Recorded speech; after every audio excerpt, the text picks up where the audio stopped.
You have to come to this place if you're visiting Marrakesh. I took a trek down for 10 minutes and this is where the monkeys live. Forest where all the monkeys inhabit. So the tour guide said hold your phone tight so they don't run away with it.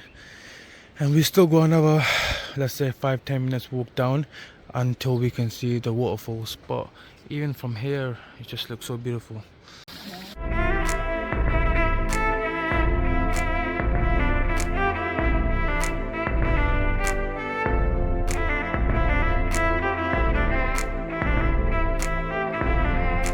This is another location to take photos and just look at this.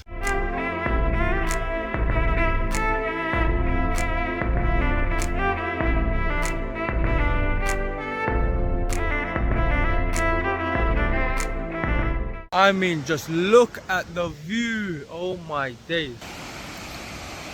Bruh. That is just so beautiful.